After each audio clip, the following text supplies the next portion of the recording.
Reviví las principales notas de cada mañana en radiomitre.com.ar.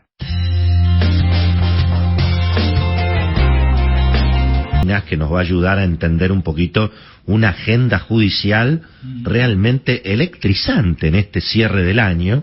Estaba tratando de hacer un pequeño resumen realmente de toda la información que ha aparecido el fin de semana, mirando lo que se viene, ¿no? Primero, bueno, por supuesto, este dato que publicó ayer la tapa del diario La Nación, realmente increíble, en el cual los jueces que sobreseyeron a Cristina en la causa Otesur Los Sauces, que bueno, es la causa más emblemática de lavado de dinero de la obra pública, recuerden ustedes, ¿no? Lázaro Báez, Cristóbal López, que le alquilaban los hoteles a los Kirchner, los hoteles estaban vacíos, les pagaban fortunas por habitaciones que por supuesto no se usaban, en una maniobra que es prácticamente de cuarto grado, ¿no? Que todo el mundo se da cuenta cómo funciona, y aparentemente había un peritaje contable que mostraba que en un mismo día se habían hecho 21 transferencias de las cuentas de los Báez a las cuentas de los Kirchner, pero parece un pequeño detalle. ¿Cuál? Que no lo tuvieron en cuenta los jueces, ¿no?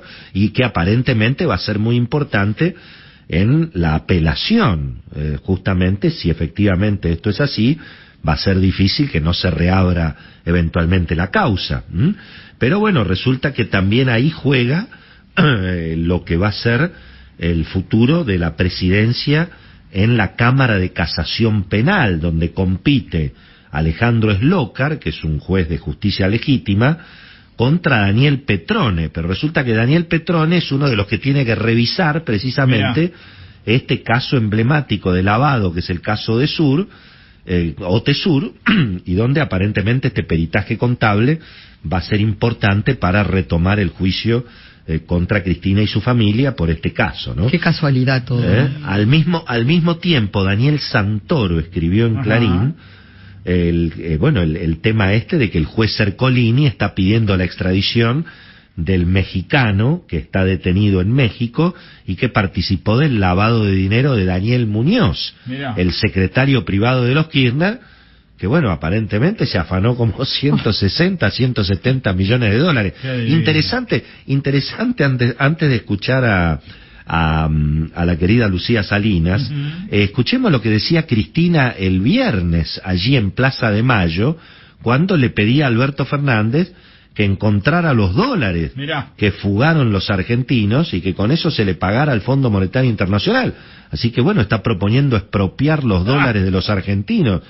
Cristina, se supone los dólares de la evasión y los dólares de la corrupción. Los demás, pero los de ella no, ¿no? A ver, vamos a ver lo que decía Cristina, le recomendaba esto a Alberto el viernes, a ver.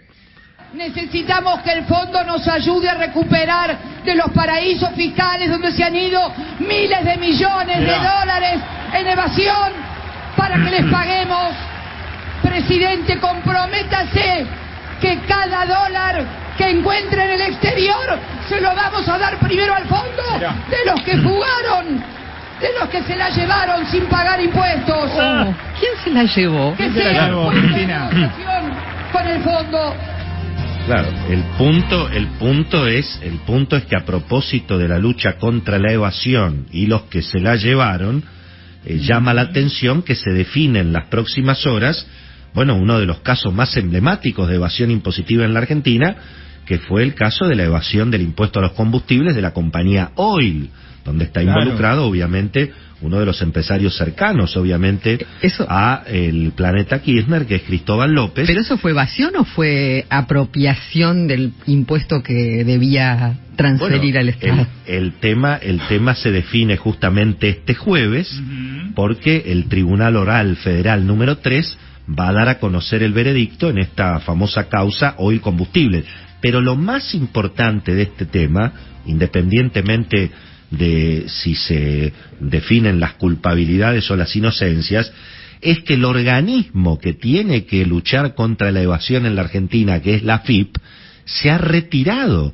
Por eso me llama la atención que Cristina le pide a Alberto Fernández que busque los paraísos fiscales, pero ha retirado la AFIP de una de las causas más importantes en materia de evasión impositiva, tema que va a generar un dolor de cabeza legal para las actuales, obviamente, autoridades de la AFIP, que todavía no han explicado por qué, digamos, se colocan del lado de los evasores, en lugar de colocarse del lado del Estado argentino, ¿no? Eso es lo que más llama la atención, sobre todo con este plan de Cristina, de utilizar los dólares de la evasión para pagarle al Fondo Monetario Internacional. Lo primero que tendría que hacer, por lo menos, la vicepresidenta, es ordenarle a la AFIP que por lo menos busque a los evasores, en lugar de ponerse del lado de ellos, no realmente una cosa significativa. Bueno, está Lucía Salinas, que nos está esperando en línea con mucha generosidad, para ver si nos puede explicar estos 4 temas bueno, encima, apareció una nota firmada también por Nicolás Viñaski, lo que pasó en Entre Ríos. Resulta que la fiscal anticorrupción de Entre Ríos lo estaba investigando al ex gobernador Sergio Uribarri, que ahora es embajador argentino en Israel, para colmo, ¿no? Entonces, y resulta que le bajaron el sueldo, porque como estaba investigando al ex gobernador, le bajaron el sueldo. Eso lo cuenta Nicolás Viñaski también en una nota, una funcionaria de apellido Goyeneche, que es la fiscal allí anticorrupción en Entre Ríos, que por investigar al ex gobernador le bajaron el sueldo. Por eso te digo, si hay que ir a buscar los dólares de la evasión, va a ser medio difícil, digamos, con estas prácticas que se hacen aquí en la Argentina, en contra de las investigaciones. Bueno, Lucía Salinas, un beso grande, gracias por esperarnos en línea. Aquí te saludamos todos en Cada Mañana. ¿Cómo estás? ¿Qué tal? Muy buenos días. ¿Cómo están ustedes? ¿Qué tal? Bueno, nada, queremos escucharte a vos y ¿por dónde empezamos acá, digamos? Qué buena pregunta. Bueno, me parece que por lo pronto, por lo que puede llegar a ocurrir hoy después del mediodía, que es la apelación que va a presentar el fiscal Diego Velasco ante el tribunal que sobreseyó a Cristina Kirchner, a sus hijos y a otros 13 acusados en la causa por lavado de dinero. 2 de los 3 jueces firmaron ese sobreseimiento, que fueron Daniel Obligado, Adrián Grunberg, porque la jueza Adriana Paliotti sostuvo en su voto que el juicio debía realizarse. Sí. Palabras más, palabras menos, hay un criterio ya fijado por el fiscal, porque lo planteó ya en 2 oportunidades, porque no es la primera vez que la vicepresidenta pide ser sobreseída en este caso. Y lo que ha manifestado reiteradamente el fiscal es que los juicios deben realizarse, que los tribunales orales no pueden perder su naturaleza y resolver previo a la realización de un juicio oral. Entonces, como eje central, que es la necesidad de realizar un juicio, porque en esto coincidieron tanto la jueza Paliotti como el fiscal Velasco. Es la mejor instancia para que cualquier acusado pueda defenderse. Ahora vos fijate este detalle también. Claro, pero este detalle que contó La Nación el fin de semana, de este peritaje contable que los jueces evidentemente no tomaron en cuenta, donde aparecen... Ahí hay 2 cuestiones a tener en cuenta. Son 2 pericias que en primera instancia solicitó la propia Cristina Kirchner. Es una medida de prueba antes de realizar el juicio que pidió tanto la vicepresidenta como Lázaro Báez. Sobre las 2 empresas, Otesur, que es la empresa hotelera, Los Sauces, sociedad anónima, que es la inmobiliaria. En total, con las 2 empresas, la justicia dijo que se lavaron cerca de 120 millones de pesos. El común denominador en las 2 causas es, sin lugar a dudas, Lázaro Báez y, por supuesto, la familia Kirchner. ¿Qué dice la acusación? Que esas empresas nunca tuvieron un objetivo comercial real, sino que fueron creadas para ser utilizadas como pantallas y simular contratos de alquiler, ya sea en el rubro hotelero o en la inmobiliaria, para garantizar ingresos al patrimonio de los expresidentes Kirchner. Esto dice la acusación, que los jueces desestimaron, que estos 2 jueces desestimaron hace poco más de 20 días. El dato es que una de esas pericias tiene conclusiones preliminares, es decir, no se terminó aún, se iba a entregar en este mes, en diciembre, y esas conclusiones preliminares ya habían arrojado un conjunto de irregularidades importantes, como cuáles, como pagos que no se correspondían con sus facturas, una factura que se vinculaba con más de un cheque. Después, la ausencia de libros contables, lo cual, ¿qué había dicho el fiscal y la jueza?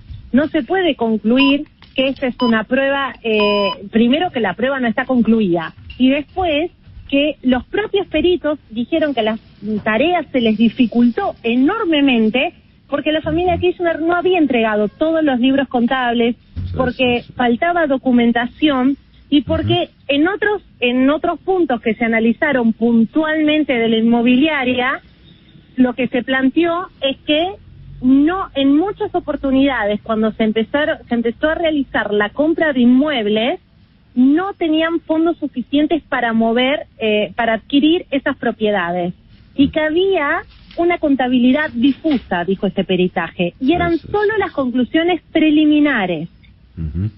Decime, perdón.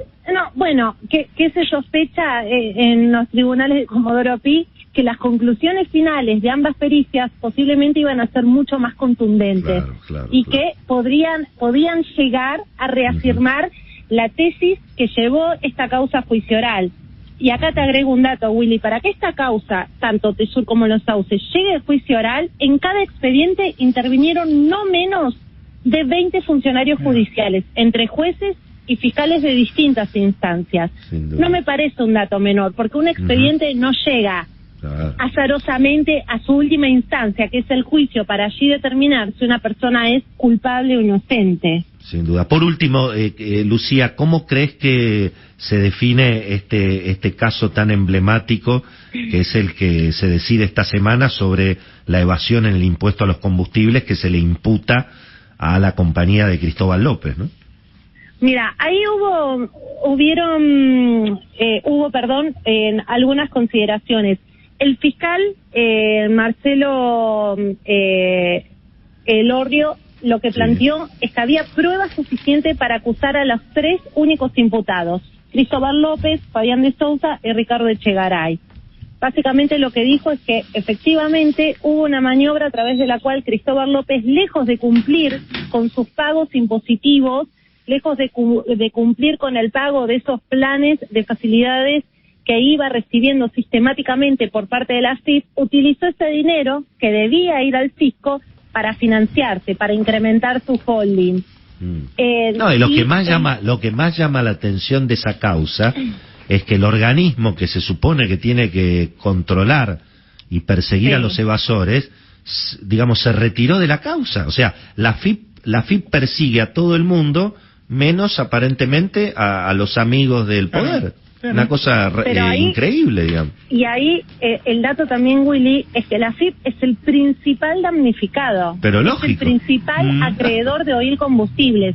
La pericia que se hizo que solicitó el tribunal que tiene a cargo este debate oral, arrojó que en cifras lo que no se pagó durante el último gobierno de Cristina Kirchner fueron más de 5.900 millones de pesos. Dinero que tenía que ir sí o sí a la AFIP. Pero obviamente, ¿cómo le va a exigir la AFIP el pago de impuestos a los argentinos si se retira del caso más emblemático de discusión sobre el pago de impuestos, digamos?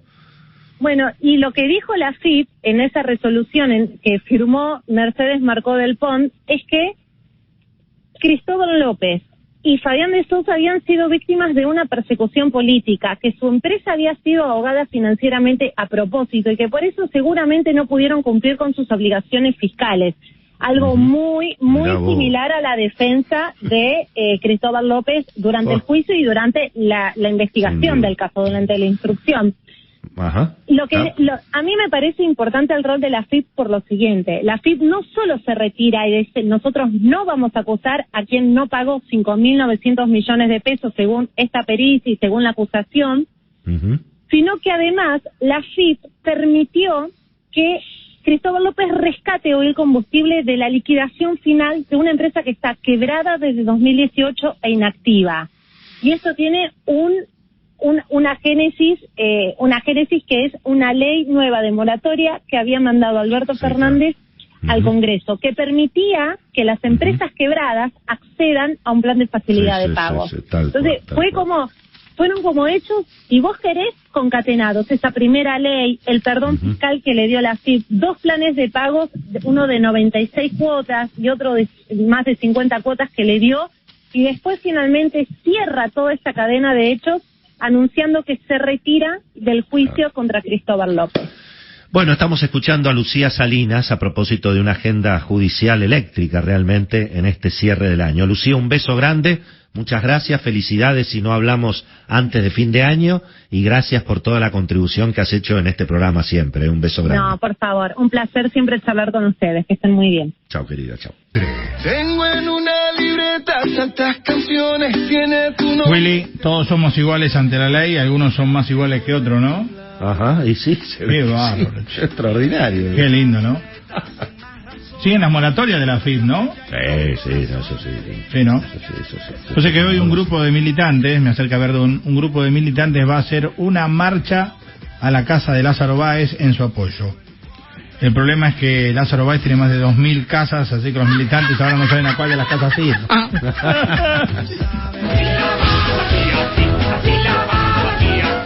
República de Morondanga.